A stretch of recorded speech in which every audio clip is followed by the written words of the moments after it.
It's Sunday. It's time for Sunday Night Teacher Talk.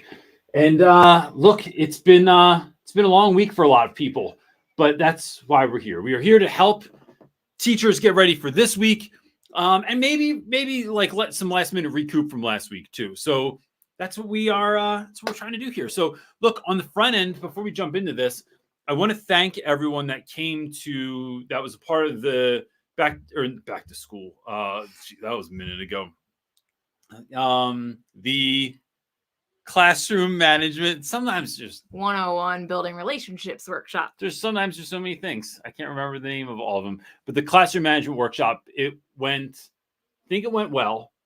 I It felt great to share such new information and a lot of kind of new tips and tricks. And then I think one of my favorite parts was the meetup afterwards. Like for those that were in the Q&A, it was magical. It was like people really showing up and helping people. And so I was going to text you, but I'm going to publicly do this. I just thought of this now. Just publicly shout out Steph Shook for for someone that I know a little bit and know the world, like the shift your life has taken in the last few years, and like how you have really, like, it comes across to me that you're really coming out on top, that you're really transforming and growing and growing and growing in such a inspiring way. Yeah, just it is noticed in all different kind of aspects, but yeah, so awesome. I'm just glad that you're a part of what we're doing here. So with that, thank you for anyone that's here, right? Maybe this is your first time, maybe you've been here before, but this is what you need to know, right?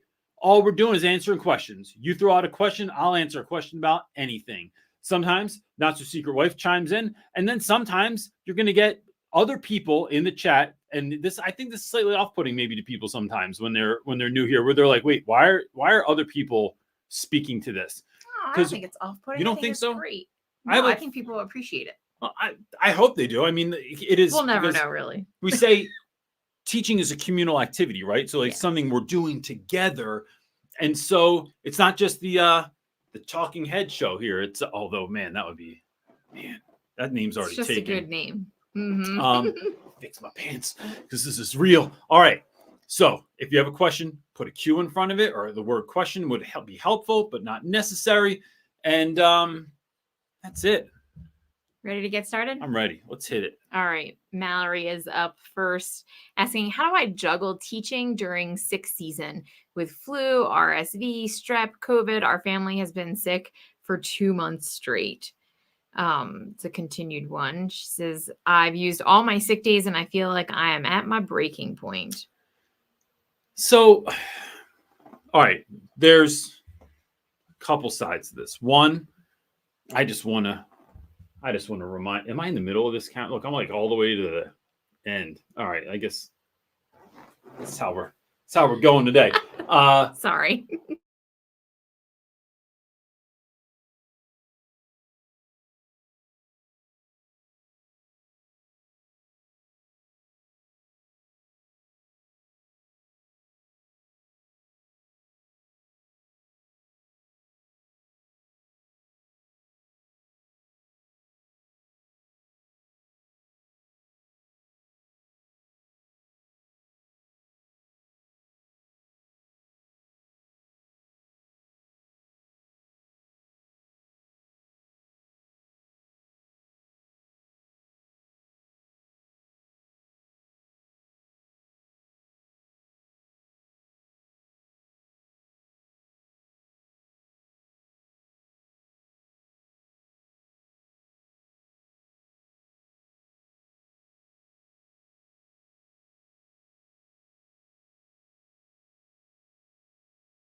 Can anyone hear that?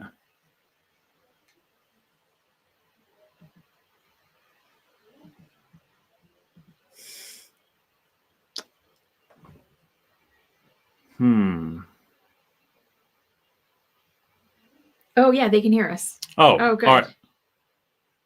All right. So don't switch cameras. Okay. I don't know what the deal is. I don't. Yeah, I love sitting on camera.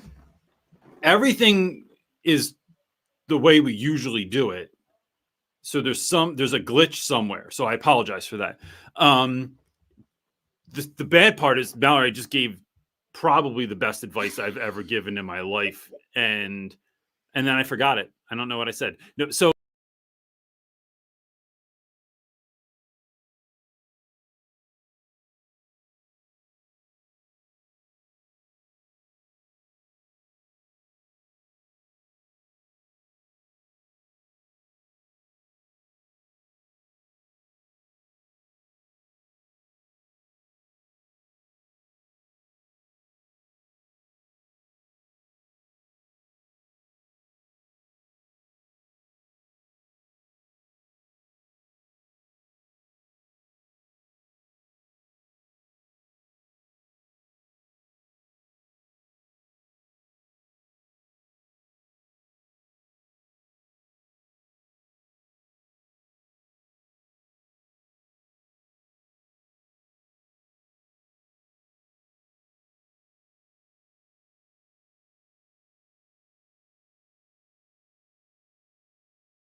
all right, can they hear that?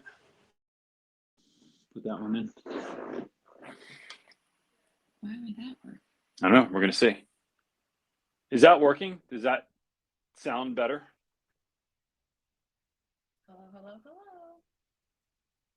Oh yes, people say they can hear All us right. now. Here's how we're. All right. If we're good, this is how we're rolling now. So, Mallory, the last thing that I would say is, speaking to your administration and letting them know, like, what's going on. That the story that you've been sick, that your family's been sick, that the kids are coming home sick, that it's using up your sick days. I've done, it kind of depends on your school, but we've done every different version in the past. Then we'll get to it in a second. Let me just answer her question because I feel like it's going to take me 15 minutes. I've done things in the past from like administrators have just said, just take the day. It doesn't even matter. Like it's not even going to count towards your days off or something like that. I've had moments where we as a team knew that someone was really going through something horrendous, and we just piled our sick. Everyone like donated a sick day because we knew that like I'm not like, and this is something I would do now at my age now with having teenagers. They just don't get sick like that. So I'd gladly give up a few of my sick days to help a friend out at school. So there's versions of that, but I think it's going to your school leadership and saying like, look, I don't know what to do. I'm going to burn out. All I do is deal with sick people all the time, and this is what's going on. Paint a picture for them and give them the opportunity to respond to that. Don't feel like you have to figure it out, but if you need days, I mean, take them. But I understand that schools will occasionally and or eventually deal with like they will start docking you time. But I think it feels like this is one of those moments where if you go to HR and ask them, how could they dock you days? It's not like you're just screwing around or something like that. So that's what I would do. I'd ask, see what their answer is, and then if you don't get the answer you like, come back with that answer, and we can help you figure that out too. Steph in the comments said to check on like FMLA, like family. Oh yeah, medical leave. Yeah, and see if that's a great answer. Gather a couple days through there at least. it's terrible that you're literally burning through all of your personal days Yeah. for that. I mean, it's understandable. Like when sickness runs, I just remember those days when it runs through the family. Yeah. It's tough. That's horrible. And even if it's just your kids getting sick, you might as well be sick because all you're doing is holding sick babies on the couch and watching 6 hours of Little Bear. Okay, are you ready for our next question? Yeah. I can't pop it up there, and that one's stuck up there. Oh, okay. This Hit is it. not working, but Sama asked, how do I manage a very chatty class? So we have a ton of videos on this sort of thing. If you just so one of the things, I'm going to answer this question anyway, but if you go to our YouTube channel or any YouTube channel that you follow, and you go to it on a desktop, meaning not on your phone, up top where it says like channel, about, videos, lives, all that stuff, there's a search bar and you can search their channel, and it's just Google searching their channel. So just put in classroom management or talkative or something like that, and something's going to pop up. I think it kind of, for me, depends on when they're chatty, and it's switching a couple of simple things, right? So one of those simple things would be thinking about things like, is it a problem when they're talking, right? Which might be a no duh, but is it a problem when they're talking? If it is a problem because you're trying to give directions, letting them know how much time you need for directions. All right, y'all, listen up. I need your attention back. And I always counted down, right? I felt like this was so foolish when I started doing it, but I saw a friend of mine do it and it worked. And I'd rather have attention than be cool. So that was for me. So I need your attention. 4, 3, 2, thank you very much. I need 30 seconds to give you directions. I need 60 seconds. I need 2 minutes, whatever it is. You're giving them the end point. Some teachers go on forever. They talk for 20 minutes, 40 minutes, the whole class, and there's no break. It just keeps going on and on and on. So letting them know when you're going to stop, letting them know how long they have to do an assignment. So putting that timer on, or keeping a strict like countdown, letting them know, all right, you have 10 minutes to complete this. You have 4 more minutes left. You have 3 more minutes left. I'm collecting papers in 2 minutes. Is not meant to upset kids. It's meant rather to help kids to understand that like you do not have forever.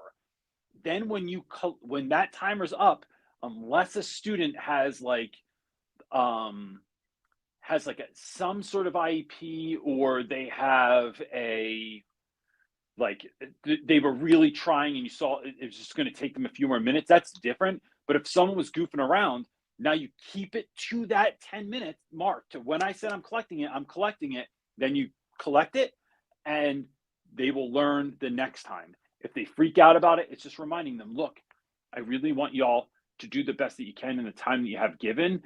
And so this, if you do the next assignment, like it's going to even these out. This isn't the be all end all right here. So you don't have to freak out about it. You learned, take that loss like a boss, and then next time you're going to show back up and do better. The other thing I think is like looking at kids directly. It's directly addressing the behavior. And I have, I think there was a video that just came out that talked about like asking kids if they're refusing to do work. That's probably a really good one. So not the last one was a write-up one. I think it was the video right before that, that I forget what it was called. That's the one I would go check out. And that's going to walk you through like this.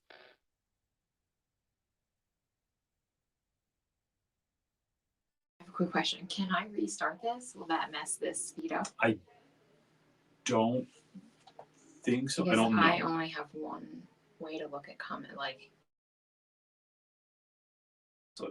Oh, well, they're finally reacting because I was trying to just put all the other ones that we had open. Okay. Sorry, guys. Let's see if that works. Can you give me another question? I can. As soon as I can find it, I gotta go backwards. Okay, here we go. Just Me is asking, how do you de-escalate fights? I was caught in the middle of a girl fight and the keys around my neck got caught in one of the girl's hair. Now everyone thinks I was pulling her hair. Oh my gosh, I could only imagine, especially with teenagers, like the drama that probably started flying and the little rumors that ensued. First of all, one, oh, great, thank you. The idea that a teacher would pull a child's hair is borderline hilarious. Yeah, but middle school, high school, like they're gonna see that and go, yo, like it's I would. I'm not telling anyone to do this. I know that I would be like. I know exactly what you would do. Might have been. You would ride that rumor. Might have been doing that. I'm just living off that street cred right there. That's what I'm doing. I think it's, there's 100 ways to do like. Listen, I've been in a lot of fights. I don't pull hair, so it's like not even my thing. Like that's not even my trademark. I go full fake karate. That's what I used to tell kids. They're like, "Do you know karate rounds?" I know fake karate, which is just you pretending to do karate, which I think is more terrifying than someone that actually knows karate. I think breaking up fights is just hard. I've had training on this, and if this is a persistent problem or rather something that happens regularly in your class, I would have someone come in and train you all, because especially I find that like there can be huge issues when men are trying to break up girl fights, because it's how am I going to do this without going somewhere I'm not supposed to be going, right? So it's like it's very difficult. I remember back when I taught co-ed classes, and especially girl fights where they were just gnarlier than boy fights were. So it is walking folks through, how do you do this? What are the best practices? Do we have a plan in place for when this goes down? Because even when you get really big students, like I remember one time I had a class and I had the football team and the basketball team all in the same class. I had 35 students, seniors in a class. And these two guys were going to fight. And I said, I just want to let you all know before you do this, I am not breaking this up. So if you're going to fight, you better be ready to throw down like you were built for this. And they just looked at me and I'm like, no, it's just like breaking up two bears. Like you both are so big. I can't fight a bear. And it worked. But I would talk to your school about some de-escalation sort of moments.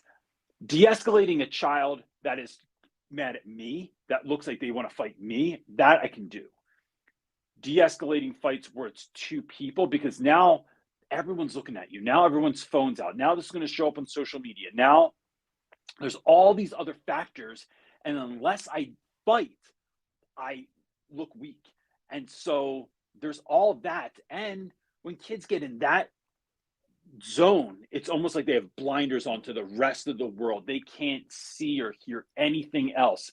They just know that their reputation or their protection is on the line, and it's going to happen. So I think that it's having a conversation with your school about what are best practices for how we're going to be able to do this. Because look, I mean, some teachers are big enough to break up fights and some aren't.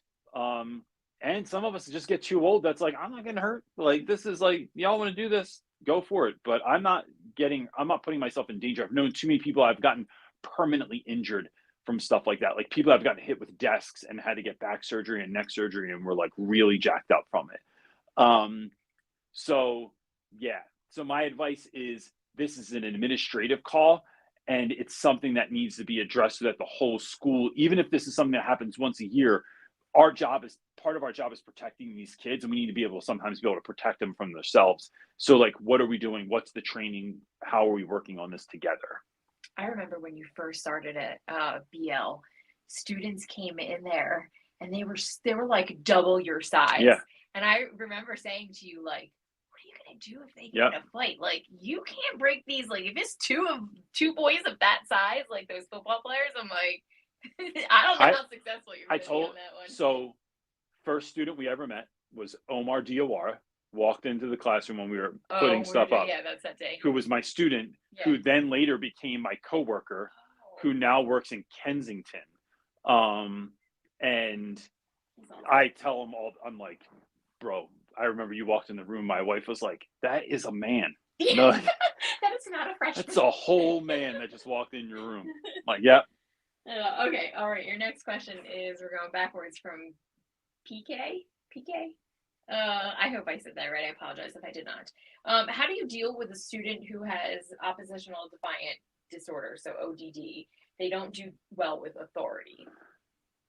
So I think this is another best practice. So I'm going to tell you what I would do, but it's really pushing hard if you're not getting answers from your special education department on this, because this is something that so the reason I didn't follow up my special education department ever had was because oftentimes the answers were weak and they were useless, but like really.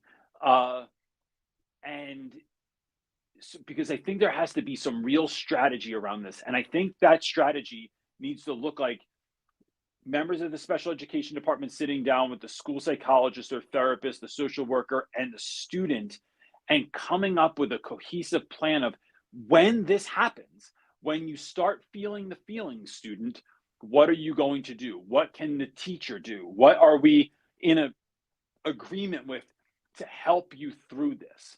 It's instilling in that child over and over and over again too that they are important, and that's why we're doing this.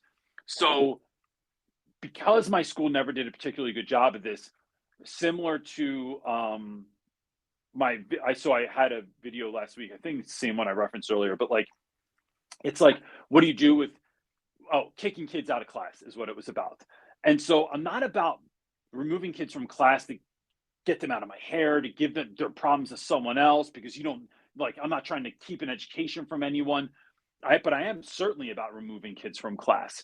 But there was a plan in place. There was a structure. There was something that happened as soon as that child was out, in hopes to help them rewrite the situation, like recalibrate, and then bring them back into class as quickly as possible. I think this is no different. It is having what's the best place for this child to sit? What are their triggers? What sets them off? Helping teachers to understand that they might have to talk to this child in the most calm voice, even though they are livid with them about whatever is happening in class.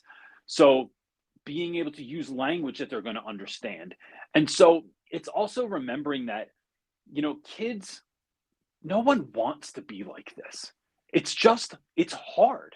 And if you think about any time that you feel an overwhelming feeling of sadness, of depression, of your own anger, and how hard it is for you as an adult to jump back out of that, or to deal with that, or to show up and still be an active participant in life when you're feeling like that, how much harder is it for a kid that has not learned to process yet? So for me, those situations always dealt with things were very consistent, keeping very calm with the student, allowing them to step out if they needed to, allowing them to sit in the back if they needed to, reminding them what the repercussions were going to be, but then also reminding them constantly of how important they were, how much I wanted them to succeed, how great, like trying to find and some kids are not as easy as others. Some kids are easy to find greatness in and affirm them. And other kids are tough. It's like, man, look at you. You remembered pants today. Like that's the best I could think of right now, right? But it's looking for those clues and then affirming those children regularly, even though it can feel like babying. It can feel like, gosh, this kid is it's a black hole of your attention. But knowing that you're not filling an endless void there, but these are kids that need something different. So one of the ways that looks like, I was talking to a mentee about this yesterday, is that constantly affirming someone could look like putting a sticker on them, giving them half a sticker and letting them know that they're doing a pretty good job. And if you want, so right now you got the ass end of that squirrel, but if you want the whole squirrel, keep going, I'll give you the other sticker. It's sprinkling confetti on kids. It's just letting them know, hey, listen, real quick, you're doing a great job today. And I don't think I told you that yet. And I'm really proud of you. I know that this is not always easy for you, but I just think you're awesome. And thanks. I see your effort. That's it. Then I walk away. Sometimes writing that on a note if you think it's going to be awkward for a kid. Sometimes just holding them after class and saying it to a student. Sometimes it's pulling them aside in the hallway because you saw them hold the door for someone else, let someone else in. Yo, come here, real quick. Come here. Holding the door for someone, I'm just saying, it's a little thing, but it means a lot. And I saw it, and I just want you to know that I think that's awesome. Just little stuff like that all the time. That's what sprinkling magic is. It's walking around your school and being a light to those that are feeling a little dark on the outside or on the inside. He said no sped department. So in that case, I really think it's up to, because they're a small private school, which I find to be really common. Like, I think parents send their kids there with intention because it's safe, it's smaller, like in hopes that it's a good fit for their kid, because public school might not always be the best fit.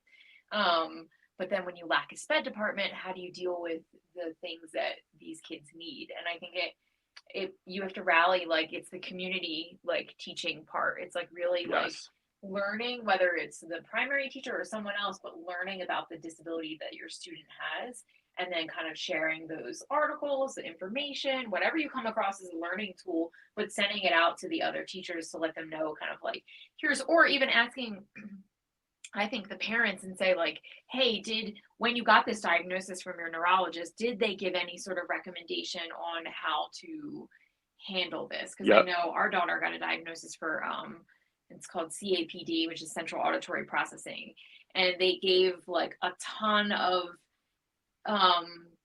ways to like modify to help. And so we passed that along to the special ed department and said, these are ways, tips and tricks to kind of like help mitigate these issues. So it's like just even reaching out to mom to see if they got specific advice on how to handle that. And then I think just doing a lot of research on your own. Another step you could take, and this is something I would talk about as a team first before I would just do it, is we would also bring other students in sometimes. And like I said, this is done with approval from a parent and things like that. But I mean, I would put my guy Danzler. Danzler was, they called him the giant killer. Did you know this was his nickname in high school? Because he was so good on the wrestling team, and no matter who the biggest kid, like whatever their Samson was going to be on the other team, they would be like, don't even worry, the giant killer's on this, because he could take down like these giant dudes. So he was such a gentle spirit though, but such a big personality, and was so loved in the school that if I knew a freshman was having a hard time, Danzler was one of my guys that I would go to and be like, yo, bro, listen, see this kid over here? His name's Kevin. Just say what's up to him in the hallway, or just give him a pound when you see him going into class or something like that. Like, you don't have to be his friend, but it's public acknowledgement. And then sometimes those younger students will gravitate more towards the older students than they will towards an adult. And when those kids are having a hard time, they can seek out, like Danzler, just be like, it's all right, man, just chill. Like, come just sit with me for a minute. And Danzler didn't like give advice or anything, but he'd just be like, hey, listen, it's all right. You're here with me now. Just chill. And that was like his point person. And I used Danzler for that, and a number of guys for that for ages. Okay, John Fox is up next. Johnny Fox? Finally put these back up here. Asking, my school is pushing for getting every student engaged, though about giving a student a job for one student to keep a check mark for everyone's. These do not work in my ears. Sorry. For everyone's participation. Like, at least, we're really trying today. At least once during a lesson. He said, good idea, bad idea, better ways to do it, thoughts on the system. John, I think it's a great idea. However, sometimes when we homogenize these things, they lose their magic. So I think it's in the back of your head. Are you regularly doing this? That's a great idea. Now, to say it has to happen every day, I think that's where we start going wrong with certain stuff. Like, because it's another thing to plan. And so I would want not 2 or 3 examples from my administration. It's like, whoever came up with this idea, come up with the idea and come up with the implementation. Right? We don't just need dreams all the time. We need, how are we going to make these dreams happen? And that is where the rubber meets the road. And that can be the difficult time sometimes. So it's, teachers get enough ideas from others. They get enough, like, here's what we should do or could do, or this is what we'd like you to start doing. And it's like, show me how that works, so I can start implementing it. But it's sort of like when folks use Classroom Dojo, and I know that works really well with younger kids. We try to use it in the high school, and I just refused to do it. It was like the kids weren't interested. They didn't care.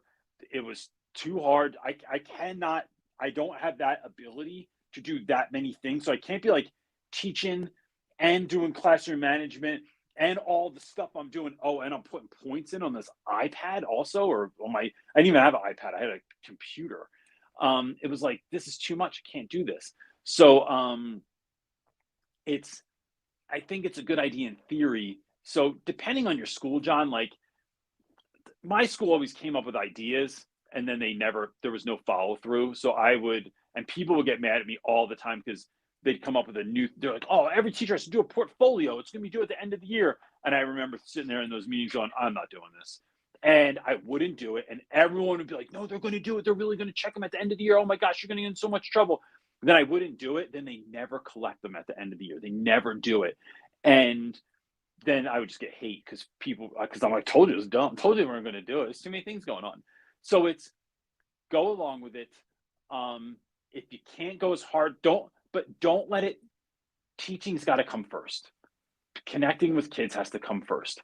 Making sure students understand what's going on. Like if kids aren't finding success because I have to put too much focus into this. So here's what it is. Education is only ever about the students. So the lesson is so important that I'll try this, but not at the cost of having my lesson go wrong. I'm not going to do because I want kids to win. I don't want it to just look like we're winning. I'm not interested in that. Paris is up next asking, I'm having trouble with students not contributing with group projects. There are group roles in the rubric, but students still aren't helping. They can't make this up because it's a lab. What can I do? So one is if kids can't handle group work, there's a couple of things there. If you're letting them pick their groups, don't let them pick their groups. Like you have to pick it for them. If kids can handle it, I think they should have the freedom to be able to work with who they want.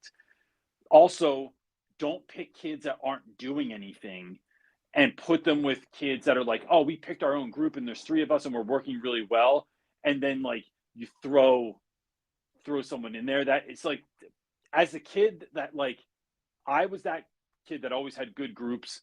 And I see this in my daughter also, where she's like, they always put bad kids with us. They always put like the worst behavior kid with us. She's literally in a group right now. And I think that's 2 out of the 4 that are doing their work. And I think the teacher's response in the classroom was, you can just, if you feel like people in your group aren't pulling their weight or participating, you can just pull off and do it by yourself. So she's like, what do I do? And well, pull off and do it by yourself. If you really can't get your partners to participate. Which is weird because learning how to work as a group and even learning how to work with people that you don't always agree with and that don't pull their weight, that's real life, right? As teachers, we know this. We have been part of groups in something where it's like, oh my gosh, I'm with Dave again, and Dave sucks. He's basically like never even awake. So I think that's part of it. The other part is I've had kids grade each other. So it's like, here's the pool of points. If there's 4 people in a group, so one of them is maybe have smaller groups too, right? Have 3 kids. That 4th kid doesn't do friggin' anything, even if it's 4 smart kids. It's just like too many brains in one pile. So it's having 3 kids instead, having them grade each other. So if I do have 4 kids, right? The most you can get is 25 points each, right? And that's going to be a part of the rubric.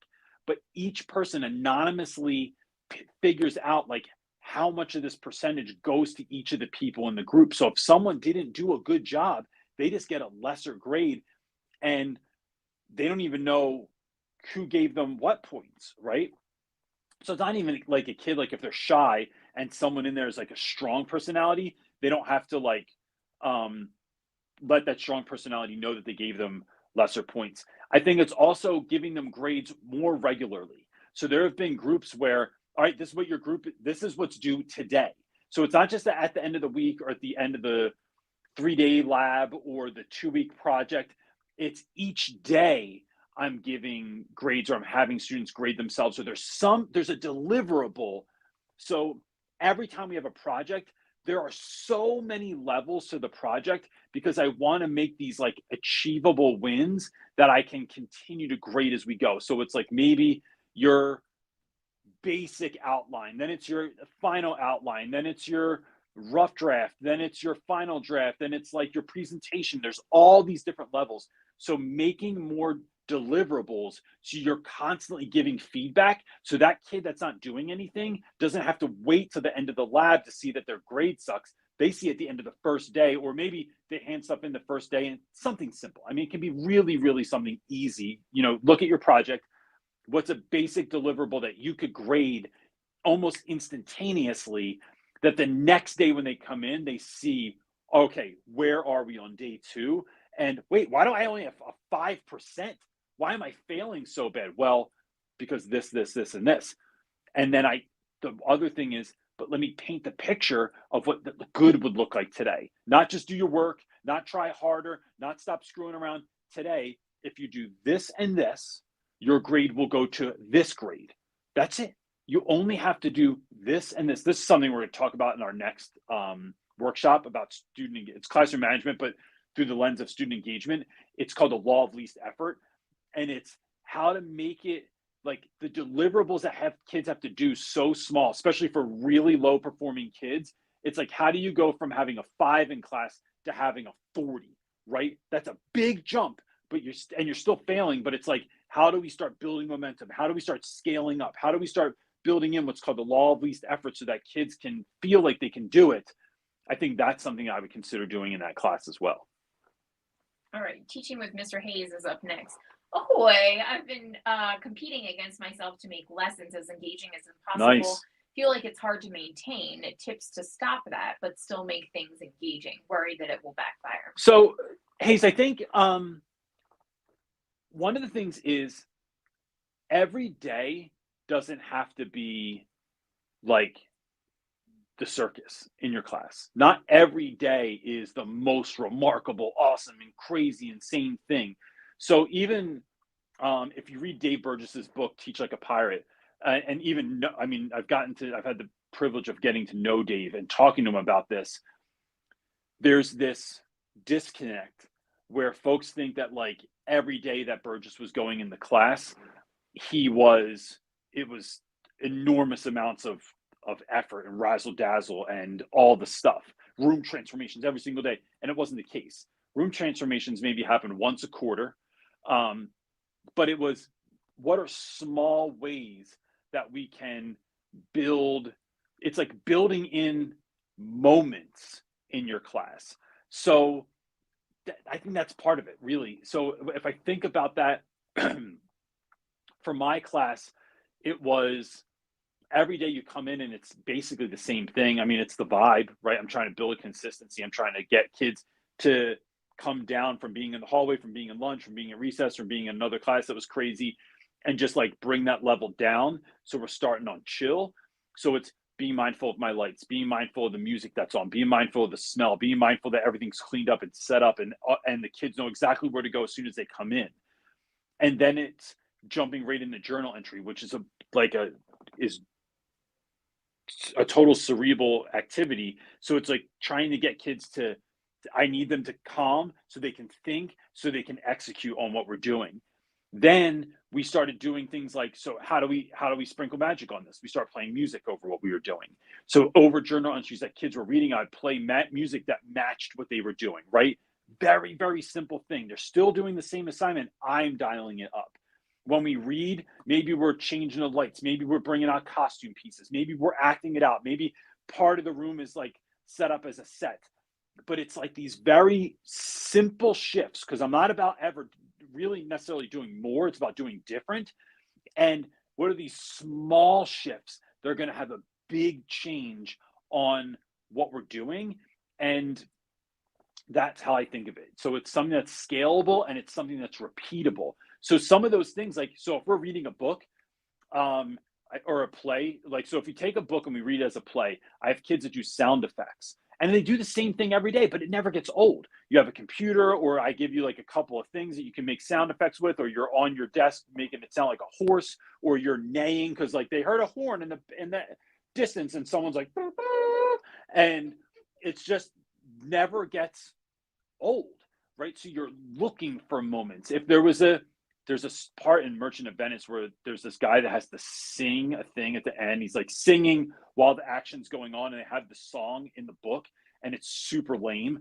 But I would have all the dudes sing it together, and then we put on like some swanky music, or someone would like drop a beat on their desk. Or I had one year, I had a kid that was awesome at beatboxing, and I'm like, yo, Eric, drop a beat, man. Give us some beatbox. And then so he would bust out a beat, and then everyone would start clapping, and then we all sang it along. We didn't have to do anything. I didn't even plan that, right?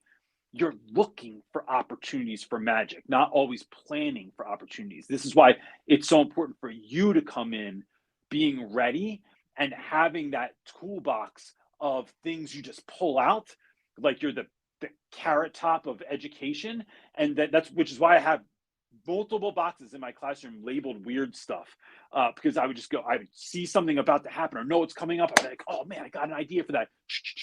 Pull out some weird crap and bust it out, and then that's how you make it consistent. But it's those small moments. It's not always the big over the top things that make things engaging. Yes. I just want to say our next comment or question is from Piano Boy, and I've read it all already, and I love this. This is so exciting. So let me read it. He says, hi, Reynolds. I have returned from another odyssey. I have had excellent years of teaching, currently in my 4th year, that I can't believe. I remember. Can we say, Piano Boy's been around. So first of all, I talked to him on the phone, maybe more than once. And I only ever call him Piano Boy, right? It's like, I know you have a name. Doesn't matter. But we've known him since he was in college. Yeah, for teaching. He said, love it. And I have been recognized nationally and achieved tremendous institute opportunities as a young teacher with what I have accomplished so far. What would you suggest I try to do next to further my skills? I'm in my MA for American History through Gettysburg College.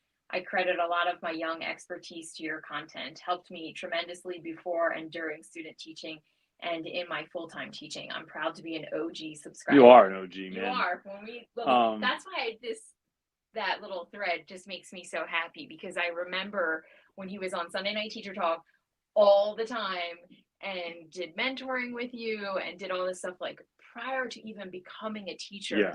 And he has had, I think his first year like teaching was COVID, and he had a great year. Like, it's just, I love hearing that. Yeah. Super excited for you. Congrats. For me, so first of all, pal, like, congratulations. It's remarkable, and I can't like even congratulate you enough.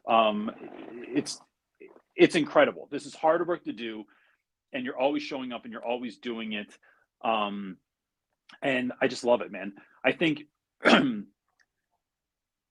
if I was to grow more, I think where some of the growing happens in becoming the next, so we're always getting better. And one of my favorite mentors of all time, this guy Rafe Ethics, with once I had the real privilege to talk. I'm not just trying to drop names today, but maybe I am. I had the chance to talk with him, and he said that he doesn't think he started becoming the teacher he was really meant to be until he was 20 years in. No, not quite 20. 15, it might have been like 12 or 13, somewhere around there. He thought like that's when he really leveled up. And the common thread I see in those folks is that, one, they are always finding ways to make things new, and they're always getting better. So they're never like just using all the old tricks, right? There's nothing sadder than, and I love comedy, and I watch tons of documentaries about comedy. And it's interesting to hear comedians talk about how sad it is to see, like, there's this one guy, he works on a cruise ship, and he's been using that same set. He's been doing that same set of jokes for 20 years, right? Instead of the person that like like every year or so, it's a completely new set. Every time you see them, it's something completely new. I think teaching is largely the same way. There's going to be things that worked, but then we can't just rely on those same tricks to be able to do it the next time. That's one. Two is, I think, becoming the person that is going to be able to pull off some of the next stuff that you're going to do. So early me could never have taken students to other places in the world, could never have taken some of the class. I mean, I've taken some, turned in some little bit dicey class trips. Didn't expect it like that, but like, if you read my book and you get to New York City and someone brings a giant bag of weed with them, and now you're like, what do I do now? I had to, now I wouldn't say I was completely prepared for that, because I wasn't. It was like, oh man, but that's the story that's in the book. But it's what do I, like, being prepared enough to be able to handle that, being prepared enough to be able to try something fun, crazy, outrageous, unbelievable in class. And then when things aren't going right with a couple of students, being able to I'm still DJing and still handling that situation, then jumping back on the turntables again, right? So that's part of it too.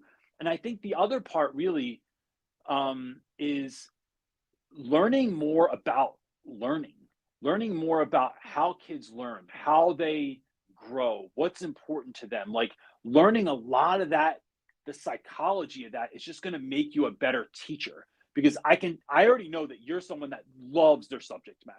Like, for those of y'all that don't know Piano Boy, like, he teaches US history, but then he spends his summers going to like Gettysburg, and I think he dresses up and stuff like that and does the reenactments. He's like immersed in the world of history.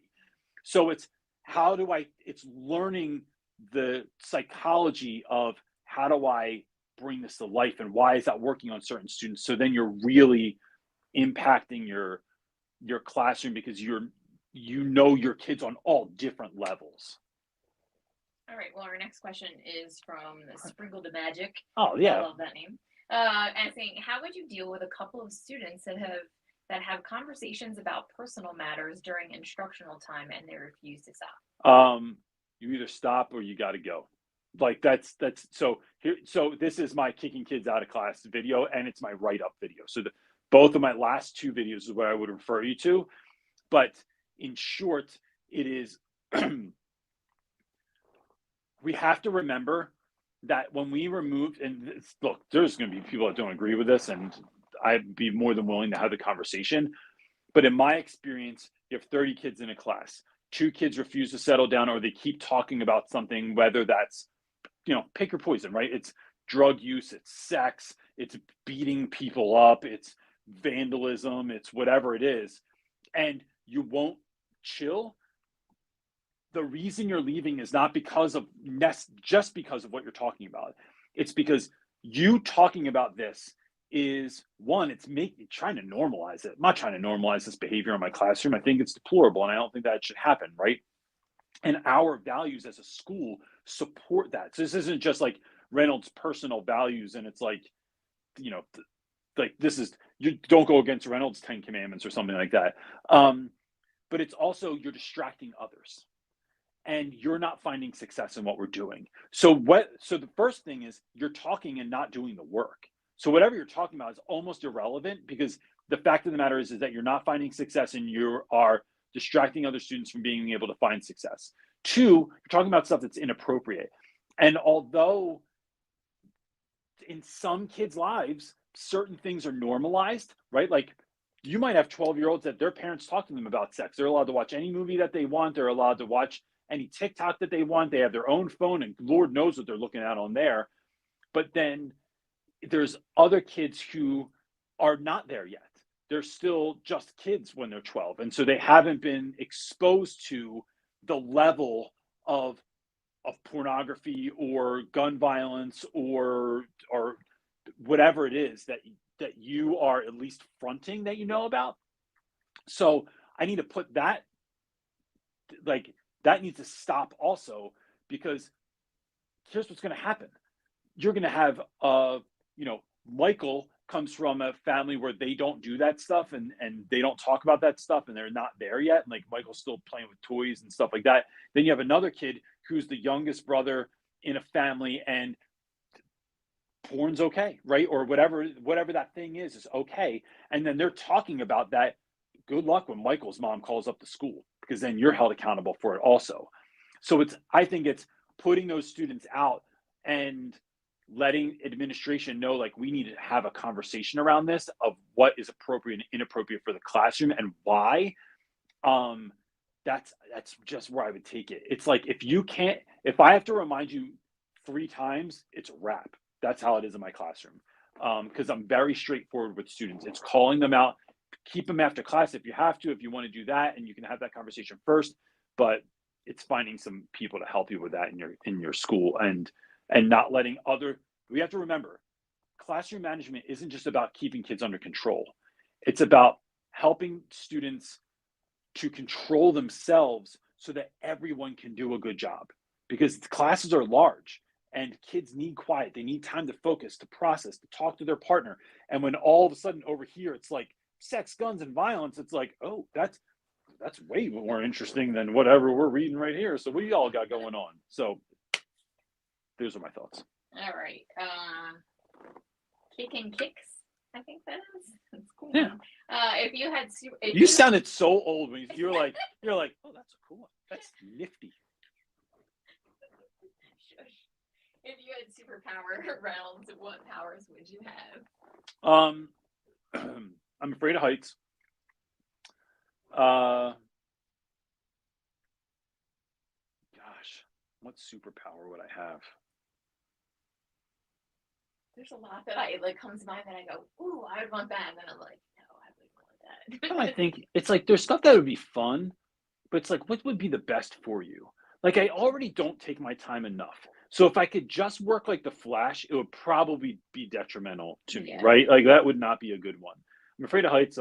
Maybe flying is just kind of cool. The first thing that comes to mind, I want to be able to read minds. But then I'm like, no. Like, then you'd be like, yo, what'd you say? Like, right? I didn't say anything. I heard what you It's already said. enough to not deal with. Yeah, we already have comments on YouTube. It's like, we don't need that.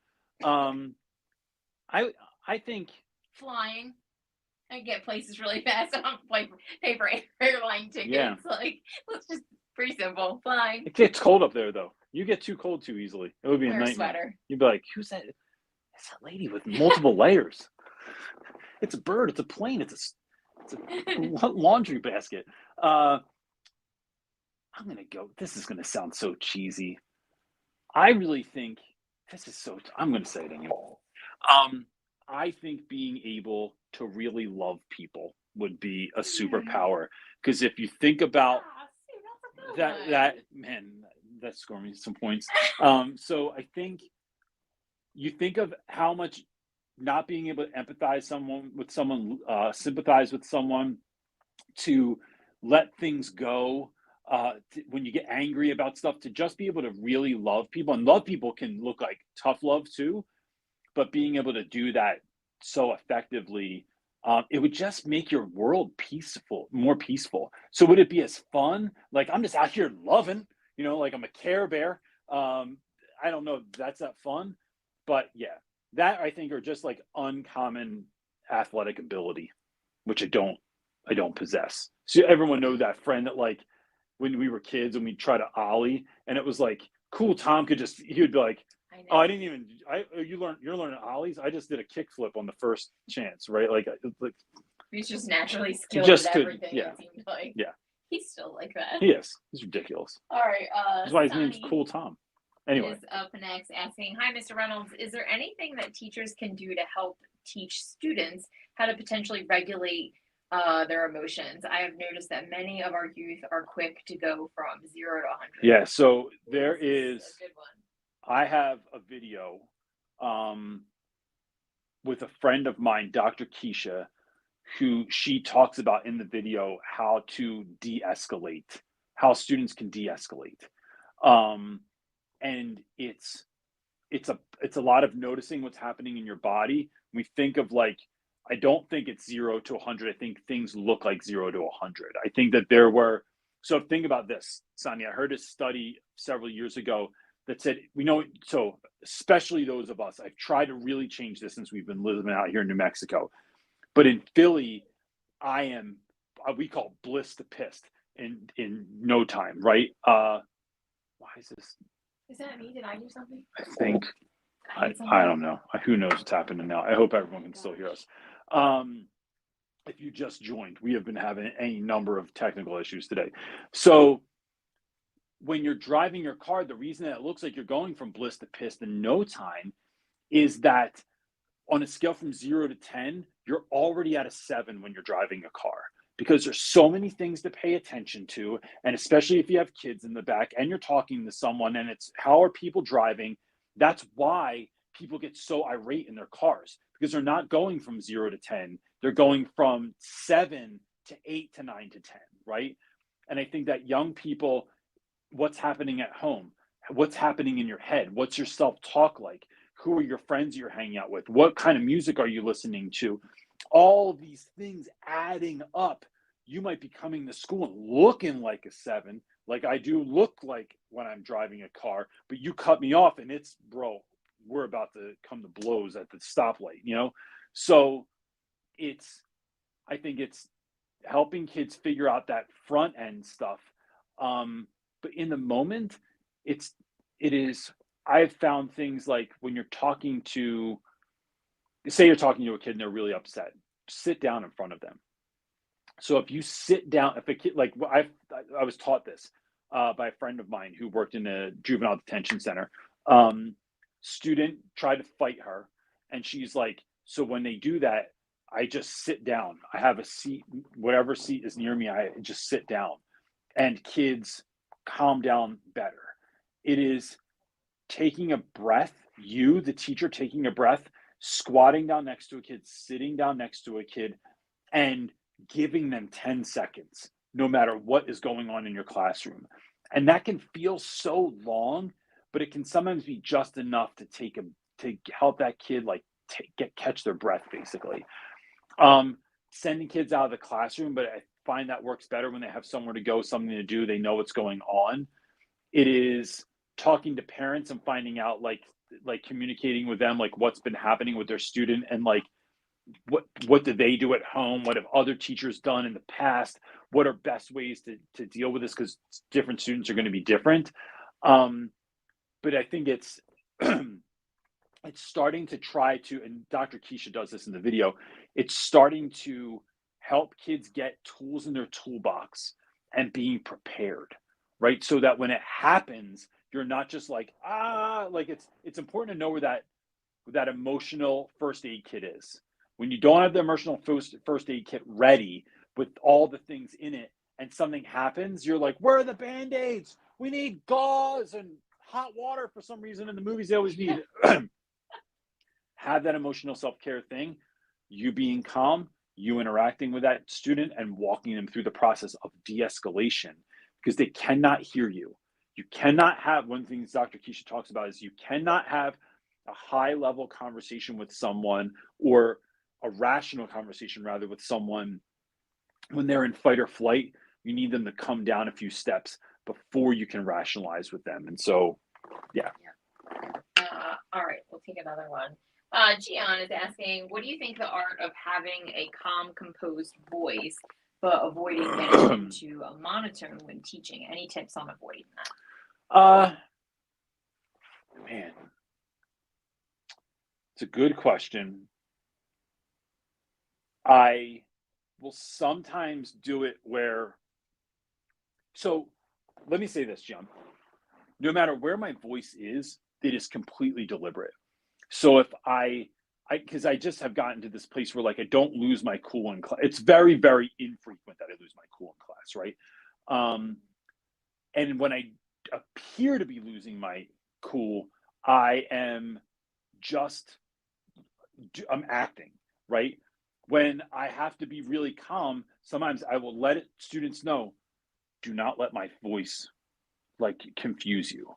I am doing everything I can right now to just be cool, but don't take my kindness for weakness. So it's almost like I mean, my mom used to do it like this, where she would talk through her teeth, knock it off right now. And so I try not to do that. I just try to stay cool, stay calm, and then I let kids know that I'm being patient in this moment. Um, and if you have to raise your voice a little bit, or if you have to use a different tone, like go ahead and do it, man. I think that that is completely okay. It's nothing about like but it's not losing it, right? I don't get mad with my class and lose it. I get mad at my class and I let them know this, whoa, whatever we're doing right now, this is not okay. Do we understand what I'm saying right now? It's not okay for these 4 reasons. I'm going to tell you why, because you have to have a why for everything. And letting kids know that, like, you poke the bear too many times, it's going to growl and it's going to roar. But you can't be the bear that bites kids. I think that's the point that I'm making.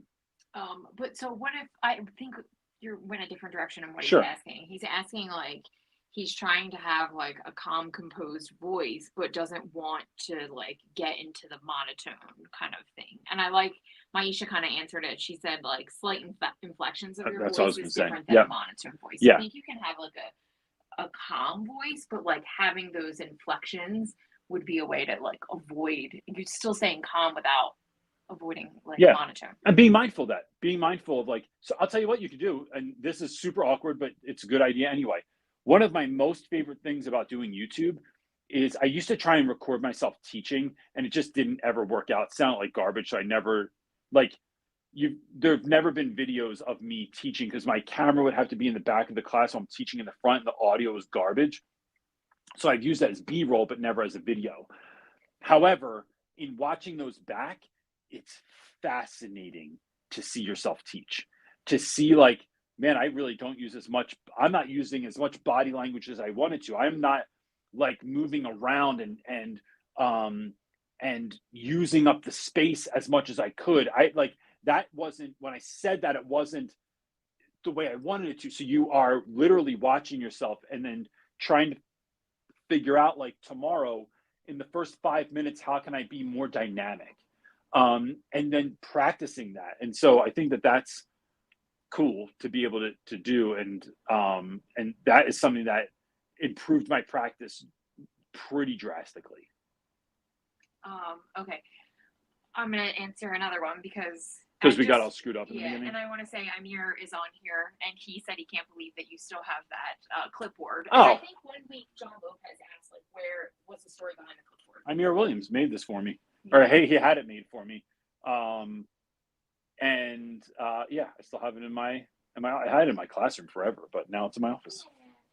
Okay, so Rebecca is up next, asking, experienced special education 25 years, but first year doing self-contained middle school, 9 kids and 4 paras. I teach 4 subjects, 3 to 4 groups each, as well as toileting, changing, and tube feedings. I'm burning myself out because there's so much to do. How can I simplify this? Rarely have full staff too.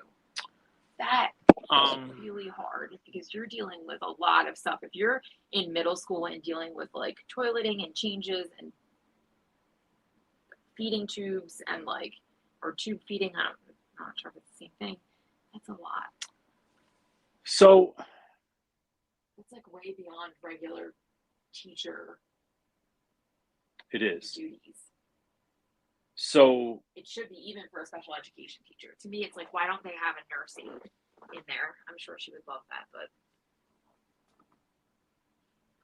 So that could be for a number of reasons, right? It could be because they just go like, don't bother Rebecca. Like she's amazing. She's in there. She's doing it all. You need a CNA in there, not just a para. You need paras and the lead teacher and a CNA to do like tube feedings and toileting and changes. Yep. Wow. So here's my answer for this then, Rebecca. Right? Yeah. It is get what you need and take what you need. So first, you have to become a master of your calendar with regards to the time that you are not contractually obligated to be at school. So if you feel like you're on the verge of burnout, you need to leave school as soon as school's done. I don't care if everything's finished. I don't care if all the grades are done. I don't care if you're ready for the next day. We get more done when we feel well, right? So when I feel burned out, when I feel tired, I scale back, right? I was telling a friend this the other day that, like, as a person of faith, I think, and I'll share this because it meant so much to someone when I told them this the other day. As a person of faith, I have to look at the example of Jesus. And whenever Jesus was only, his ministry lasted about 3 years. That's it, right? So for the first 20 some years of his life, he was living life and getting ready for that. His mission, his actual ministry was about 3 years. Jesus healed a lot of people in that time. But if you look at the Bible, there is no one in the history of the Bible that took more naps than Jesus did. They are constantly talking about Jesus taking naps. They're in a boat. Jesus is in the boat in the middle of a storm, sleeping on a pillow. Like, my man, he brought a pillow with him. And so, or found one, right? It wasn't just sleeping. He's also constantly leaving. The disciples don't know where he went because he's off praying, right? Now, it could be argued, how many more people could have been healed if Jesus wasn't out praying and taking naps all the time? Maybe, but I think Jesus is being an example for us. And that example is, one, to have boundaries, and two, is to tap back into your source. So you need to figure out what your source is. And then at the end of the school day, it is leaving and doing things for you, right? Not for your kids, not for your spouse. We're talking about seasons of burnout, right? This should be regular anyway, but in seasons of burnout, like, do you have a Sabbath? Do you have a day a week where it's just for you? What if Saturdays started looking like it was just stuff Rebecca loved to do? Maybe that's baking, going for hikes, petting your dog, playing pool, whatever it is, right? Like, it's just a whole full day of pouring time into you. And that can look like family time and playing games and making a fire and eating popcorn and watching a movie. It's just a day of replenishment, right? The other thing is, so that's one, is for me, it's looking at my example, realizing that replenishment is part of the game of being able to produce such work, that I can't just give all the time. I have to replenish. And then the other thing is going to your administration and telling them, if you know what you need, letting them know, and then pushing back until they give it to you, right? I think that it is,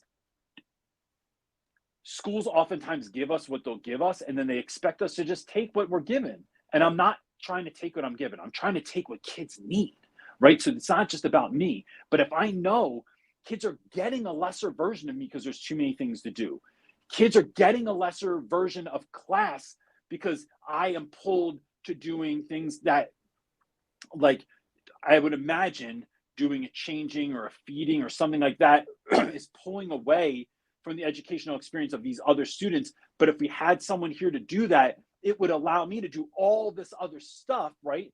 So if we're going deeper into service, how can we meet the needs of other students? And if that is a money thing, y'all better find some money. Y'all better figure something out that, like, we can cut the grass at the school every other week or something, some way, some shape or form.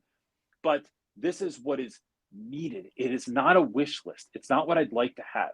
If we are, in fact, in this for children and trying to serve them on the highest levels possible, right? We have to dare to ask those questions, to push back, to ask and ask and ask and ask and ask. Try to find money, or go to a business that donates to education. Try and find some way, shape, or form to get what you need. So I would say, first is deep care for yourself. Second, it's you figuring out what the problem is, and if you have the capacity to figure out what the answer is, and do not answer that question thinking on with a lack mindset. You have to think with an abundance mindset. What would it be awesome? Not what would get me through this year. What would stop me from literally turning to ash in front of my students? What would make this year friggin' awesome? And coming up with that solution, and then how could we do that? How could we make this happen? already, right? This will empower you because it gets you excited to think about what could be, what's out there, what will be all, what would that allow me to do with these students? How much more stuff could we get through? How many more life skills could I teach? How many more kids could I have one-to-one time with when I'm not doing these 7 other things that don't need me? They just need someone to do them. This part of the job needs me. That doesn't. And so it's trying to think of some of those things. This is another question I'd also ask in our Facebook group, because I think community is going to help. Someone out there, sometimes it takes too long to learn from experience. So find somebody else that already has the answers you need, that might be teaching a similar class to you. And it's like, hey, look, this is what we did. This is how we got it funded. This is how we were able to turn up the everything. We were able to take our class to the next level because we did this, this, and this. That might be a really good thing to figure out too. All right, we're gonna do one more real fast. Make Go it for quick. Because poor Evan thinks that we skipped his question, but we go in order. And We have had 100 technical issues, which is why we're both running one AirPod right now. This kind of show we're running right now. We're going public school mode. Hit it. Evan's asking. Evan's asking. It makes me really sad because I love my school and my subject, but I hate the job. And through prayer and discussion, I think I found it's not my calling. How to finish the year well.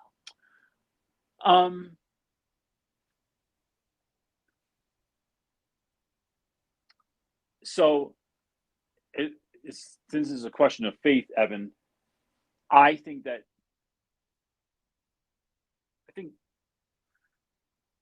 trying not to. Why do I try to do everything I do with excellence, and I don't always pull that off, right? Like sometimes I fall short of that, but my effort is to do everything with excellence. Why? Because I want to represent Christ well. And so if I want to represent Jesus well in the life and the work that I've been given to do in this season, even if it's not something that I don't want to do. So when I left the classroom several years ago, there's that like finishing out feeling that you have right now. No one should get a lesser education or opportunity because I'm leaving. If anything, I can let that energize me to know it's like you see the finish line.